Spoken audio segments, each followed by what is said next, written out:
പുതിയൊരു വീഡിയോയിലേക്ക് എല്ലാ കൂട്ടുകാർക്കും വീണ്ടും സ്വാഗതം. ഇന്ന് ഞാൻ നിങ്ങളുമായിട്ട് ഷെയർ ചെയ്യുന്നത് ഒരു കുക്കർ ക്ലീനിങ് വീഡിയോ ആണ്.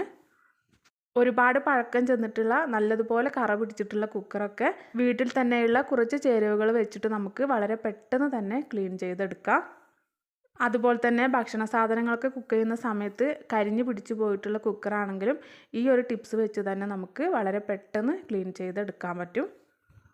അപ്പോൾ അതെങ്ങനെയാണെന്നുള്ളത് നമുക്ക് വീഡിയോ കണ്ടു നോക്കാം.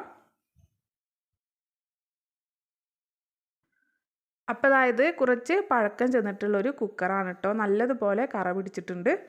ഇത് ഞാൻ കുക്കറപ്പം ഉണ്ടാക്കിയെടുത്ത സമയത്ത് കരിഞ്ഞ് പിടിച്ചിട്ടുണ്ടായിരുന്നു. അത് കുറച്ചൊക്കെ ഞാൻ കഴുകി കളഞ്ഞിട്ടുണ്ടായിരുന്നു, എങ്കിലും മുഴുവനായിട്ടും ക്ലീൻ ആയിട്ടൊന്നുമില്ല. അപ്പോൾ നമുക്ക് ഈ ടിപ്സ് ഒന്ന് ചെയ്ത് നോക്കാം. ആദ്യം തന്നെ ഈ കുക്കറിലേക്ക് 1 ടീസ്പൂണോളം ബേക്കിംഗ് സോഡയാണ് ചേർത്ത് കൊടുക്കുന്നത്. അപ്പക്കാരം എന്നൊക്കെ പറയില്ലേ, അതാണ് കേട്ടോ ചേർത്ത് കൊടുത്തിട്ടുള്ളത്. പിന്നീട് ഇതിലേക്ക് ഒരു 2 ചെറുനാരങ്ങ പിഴിഞ്ഞ് കൊടുക്കുന്നുണ്ട്. പിഴിഞ്ഞെടുത്ത് ചെറുനാരങ്ങ ചെറുതായി കട്ട് ചെയ്തതിന് ശേഷം അത് ഇതിലേക്ക് ചേർത്ത് കൊടുക്കുന്നുണ്ട്. ഇനി ചേർത്ത് കൊടുക്കുന്നത് ഡിറ്റർജൻറ്റ് പൗഡറാണ്. അതായത് നമ്മുടെ അലക്കുന്ന സോപ്പ് പൊടി. അത് 1 ടേബിൾ സ്പൂണോളം ചേർത്ത് കൊടുക്കുന്നുണ്ട്. ഏത് സോപ്പ് പൊടിയാണെങ്കിലും കുഴപ്പമൊന്നുമില്ല. അതിനുശേഷം നമുക്ക് ഒരു 2 ടേബിൾ സ്പൂണോളം വിനാഗിരി കൂടെ ചേർത്ത് കൊടുക്കാം. പിന്നീട് ഈ കുക്കറിൻ്റെ ഒരു 1/4 ഭാഗത്തോളം വെള്ളമാണ് ചേർത്ത് കൊടുക്കുന്നത്. സാധാരണ പച്ചവെള്ളമാണ് കേട്ടോ ചേർത്ത് കൊടുത്തിട്ടുള്ളത്. ഇനി നമുക്ക് ഈ കുക്കർ ഗ്യാസ് അടുപ്പിലേക്ക് വെച്ച് കൊടുത്ത് നല്ലതുപോലെ ഒന്ന് തിളപ്പിച്ചെടുക്കണം. ഇതുപോലെ തിളച്ച് മുകളിലേക്ക് പൊങ്ങി വരുന്ന സമയത്ത് പെട്ടെന്ന് തന്നെ ലോ ഫ്ലെയിമിലേക്ക് മാറ്റി വെക്കുക. അതല്ലെങ്കിൽ ഇത് പെട്ടെന്ന് തന്നെ അടുപ്പിലേക്കൊക്കെ തൂവിപ്പോവും കേട്ടോ. പിന്നീട് ഹൈ ഫ്ലെയിമിലേക്കും ലോ ഫ്ലെയിമിലേക്കും മീഡിയം ഫ്ലെയിമിലേക്കൊക്കെ കൂട്ടിയും കുറച്ചൊക്കെ വെച്ച് കൊടുത്ത് ഒരു 10-15 മിനിറ്റോളം നമുക്കിത് നല്ലതുപോലെ തന്നെ തിളപ്പിച്ചെടുക്കണം. ഗ്യാസ് അടുപ്പിലേക്ക് തൂവിപ്പോവാതെ ഒന്ന് ശ്രദ്ധിച്ചാൽ മതി. അങ്ങനെ ഞാനൊരു 10-15 മിനിറ്റോളം തിളപ്പിച്ചെടുത്ത ശേഷം ഫ്ലെയിം ഓഫ് ചെയ്തിട്ടുണ്ട്. ഇനി നമുക്കിത് ഈ ഒരു ചൂടോട് കൂടെ തന്നെ വേറൊരു പാത്രത്തിലേക്ക് മാറ്റി കൊടുക്കാം. ഇപ്പോൾ ഈ കുക്കറിലെ കറയൊക്കെ ഇളകി വന്നിട്ടുണ്ട്, പക്ഷേ ഇപ്പോൾ നമ്മളിത് ക്ലീൻ ചെയ്യുന്നില്ല. ഈ വെള്ളത്തിൽ കുറച്ച് സമയം ഒന്ന് മുക്കി വെച്ചതിന് ശേഷമാണ് കേട്ടോ ക്ലീൻ ചെയ്തെടുക്കുന്നത്. ഇനി കുക്കറിൻ്റെ അടപ്പും ഗ്യാസ് കിറ്റും ഒക്കെ നമുക്ക് ഈ വെള്ളത്തിലേക്കൊന്ന് മുക്കി വെച്ച് കൊടുക്കാം. ഇത് കണ്ടില്ലേ, കുക്കറിൻ്റെ അടപ്പിൻ്റെ സൈഡിലൊക്കെ നല്ലതുപോലെ തന്നെ കറ പിടിച്ചിട്ടുണ്ട് കേട്ടോ. അപ്പോൾ അതൊക്കെ ഒന്ന് കുതിർന്ന് വരാനായിട്ട് നമുക്ക് ഈ വെള്ളത്തിലേക്ക് ഇട്ട് കൊടുക്കാം. ശേഷം കുക്കറിൻ്റെ അടിഭാഗമൊക്കെ ഈ വെള്ളത്തിലേക്ക് മുക്കി കുക്കറിനുള്ളിലേക്കും കുറച്ച് വെള്ളമൊക്കെ ഒന്ന് ആക്കി കൊടുത്തതിന് ശേഷം ഈ വെള്ളം നല്ലതുപോലെ ഒന്ന് ചൂട് തണിയുന്നത് വരെ നമുക്കിത് ഇങ്ങനെ തന്നെ വെച്ചിരിക്കാം. അപ്പോൾ നമുക്ക് നല്ലതുപോലെ തന്നെ കറയൊക്കെ ഇളകി കിട്ടും കേട്ടോ. ഇപ്പോൾ വെള്ളത്തിൻ്റെ ചൂടൊക്കെ നന്നായിട്ട് പോയി വന്നിട്ടുണ്ട് കേട്ടോ. ഇനി അതേ വെള്ളം കൊണ്ട് തന്നെ ഒരു സ്റ്റീലിൻ്റെ സ്ക്രബ്ബർ വെച്ചിട്ട് നമുക്ക് നന്നായിട്ട് തന്നെ ഒന്ന് ഉരച്ച് കൊടുക്കാം. ഒരുപാട് ശക്തി ഉപയോഗിച്ച് ഉരച്ചെടുക്കേണ്ട ആവശ്യമൊന്നുമില്ല കേട്ടോ. ജസ്റ്റ് ഒന്ന് ഉരച്ച് കൊടുക്കുമ്പോൾ തന്നെ കറയൊക്കെ നന്നായിട്ട് ഇളകി പോരുന്നുണ്ട്.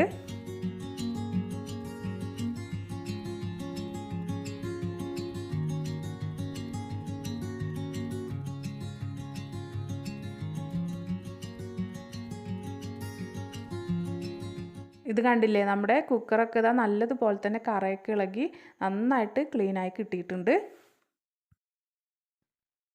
ഇനി ഇതിലേക്ക് കുറച്ച് ലിക്വിഡ് ഒഴിച്ച് ഒന്നുകൂടെ ഒന്ന് നമുക്ക് ഉരച്ചെടുക്കാം.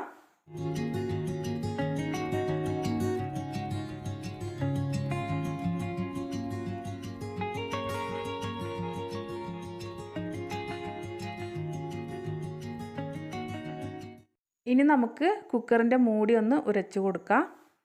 കുക്കറിൻ്റെ അടപ്പിൻ്റെ ഉൾഭാഗത്തും പുറം ഭാഗത്തൊക്കെ നല്ലതുപോലെ തന്നെ കറ പിടിച്ചിട്ടുണ്ട് കേട്ടോ. ഇത് കണ്ടില്ലേ, ഇതിപ്പോൾ നിങ്ങൾക്ക് കാണുമ്പോൾ തന്നെ മനസ്സിലാവുന്നുണ്ടാവും. ജസ്റ്റ് ഒന്ന് ഉരച്ച് കൊടുത്തിട്ടേ ഉള്ളൂ. ഇത് കണ്ടില്ലേ, നന്നായിട്ട് കറയൊക്കെ ഇളകി പോരുന്നുണ്ട്. നല്ല എളുപ്പമാണ് കേട്ടോ ഇത്. എത്ര കറ പിടിച്ച കുക്കറായിക്കോട്ടെ, അതുപോലെ തന്നെ പാത്രങ്ങളായിക്കോട്ടെ, ഇതൊക്കെ നമുക്ക് ഈ ഒരു രീതിയിൽ തന്നെ നല്ലതുപോലെ ക്ലീൻ ചെയ്തെടുക്കാൻ പറ്റും. ബാക്കി കൂടെ നമുക്ക് ഇതുപോലെ തന്നെ നന്നായിട്ട് ഉരച്ച് ക്ലീൻ ചെയ്തെടുക്കാം.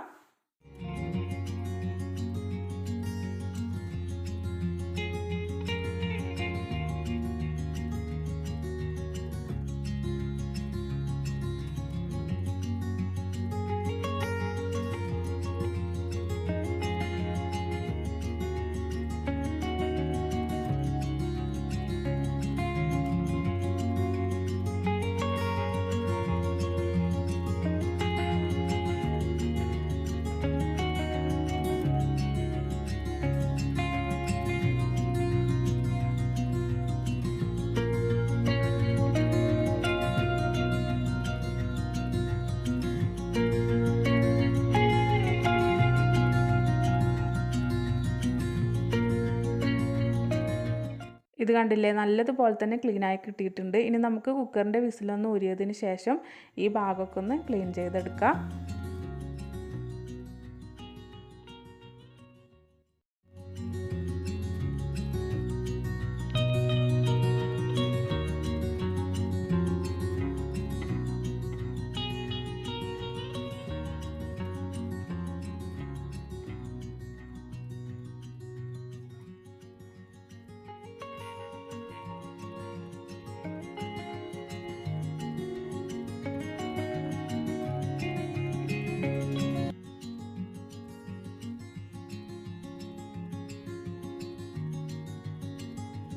എല്ലാം ഒന്ന് ഉരച്ച് കൊടുത്തതിന് ശേഷം ഈ ഒരു സൊല്യൂഷൻ വെച്ച് തന്നെ നമുക്ക് സിങ്ക് ഒന്ന് ക്ലീൻ ചെയ്തെടുക്കാം. ഇനി കുക്കറിൻ്റെ അടപ്പും കുക്കറും ഗ്യാസ് കിറ്റൊക്കെ ഒന്ന് നമുക്ക് നല്ലതുപോലെ തന്നെ ഒന്ന് കഴുകിയെടുക്കാം.